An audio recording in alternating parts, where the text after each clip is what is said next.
Tuliko yllätyksiä tytölle, vai tuntuuko omalta? Kyllä se aika lailla omalta tuntui. Ei ollut kauhean yllätys. Mikäs sitä jännä? Miekin halusin kuulosta. No niin, lähdetään myöpään kerrotaan nyt tämä meidän yksinkertaiset näkemykset tästä.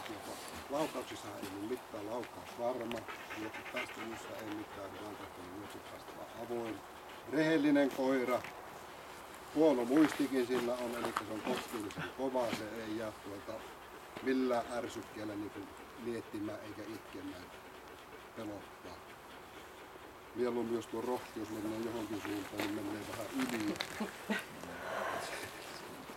Se voisi jossain tilanteessa kääntyä turmioksi, mutta ei puhuta nyt niistä sitten. Sitten temperamentti.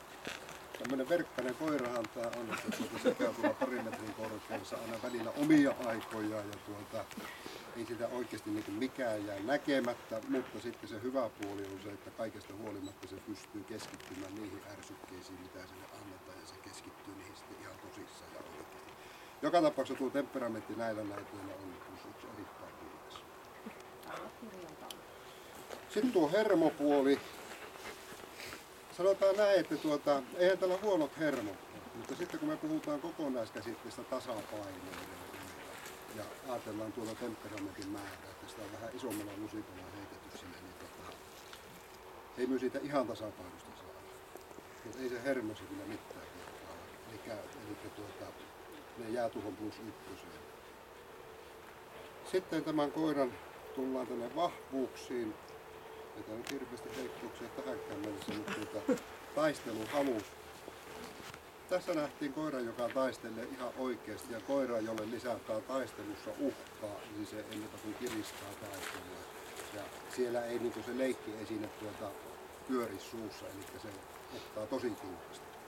Ja sen takia mä pikkusen jäin tuohon hiimailemaan sitä meidän koearvostelijan jäljiltä. Kyllä me ei ole enää kanssa siinä vaiheessa katsottu, että nyt mennään lähellä suurta, mutta mä haluan se omilla käsillä toimia. Ja sen taisteluhalu on suuri. Sitten ollaan puolustushaluun. Haluahan me haetaan siellä. Tässä se halu löytyy, tässä löytyy kykykin. Eli tuo koira purre, jos joku ei usko, niin saa kokeilla ihan itsekin. Eli jos sen kanssa niin oikeasti se koira kokee niin uhkan, niin se varmasti puree, se tulee.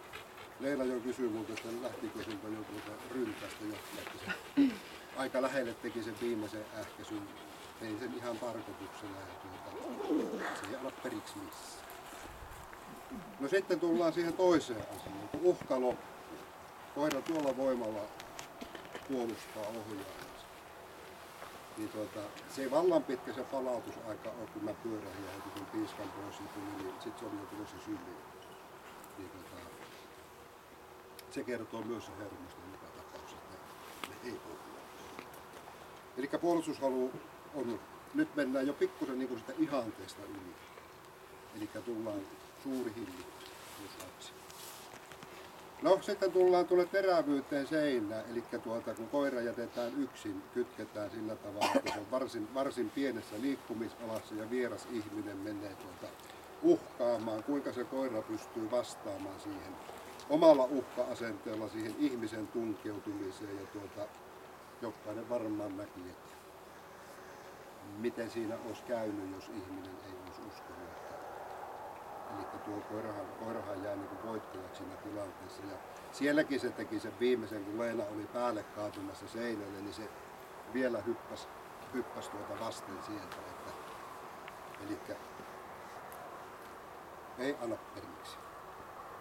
Mutta sitten taas se, heti kun uhka loppuu, sille koiralle osoitetaan sen huomioon välittömästi, että ei minkäänlaista agremerkkiä. Eli terävyyskin on suuri, ilman jäljelle jäävää hyökkäystä. Sitten koiran kokonaistoimintakyky. Siinähän erikoiskokeena on tuo kelkkakoe ja sitten tuo pimeä huone. Ja pimeässä huoneessa siellähän on vaan tarkoitus se, että ohjaaja erotetaan koirasta ja selvästi koiralle näytetään, mihinkä se ohjaaja menee. Ja käytännössä katsoen se koiran tehtävä on tutkia se paikka ja päätyä ohjaajansa luokse nenäänsä käytetään. Ja silloin jos siellä nenää käytetään, niin sille ei kohelleta. Siellä on meillä merkkipaaluja välissä, jos koira koheltaa, niin siellä käy hirveän rumina, kun siellä muoviputit lentelee tuolla lattialla. Tässä startissa, eli kun se laskettiin ne sisätilaan, niin siinä sillä oli pari kysymysmerkkiä. Se tuli siihen keskimmäiseen huoneeseen, pysähtyi siihen ja moilasteli siinä vähän aikaa. Sitten se meni takaisin sinne ovelle, mistä tultiin sisälle, että haki vauhtia. Ja taas jäi pikkusen niin arvolla. Sitten kun mä sanoin, että no jatkahan matka, että täällä on yksi huone lisää, niin sitten se meni kuin kassalle siitä suoraan. Eli ohjaaja, tässä tapauksessa ohjaaja ei antanut minkäänlaista apua, että se oli vieraan ihmisen taholta. Tuo pimeä huone on siinä mielessä vaikea. Mä sen takia en käskenyt ohjaaja antamaan ääntä, kun siinä on poikittainen seinä välissä. Jos se ääni tulee siitä seinän läpi, niin silloin me voitaisiin olettaa, että se koira töllöttää sitä seinää vasta, mikä hänellä tässä on. Ääni tulee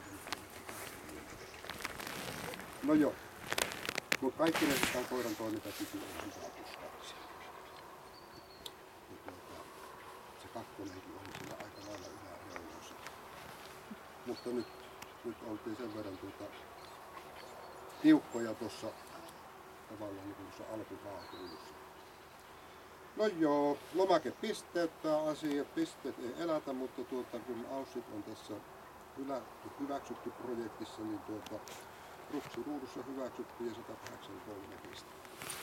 Eli pikkusen nuo suuret arvosanat rupeaa pikkusen niin puottamaan pisteiden valossa, kun koiralla on paljon ominaisuuksia, niin sitä ei niin lähtökohtaisesti enää pidetä ihan maksimaalisena. Sehän oli aikaisemmin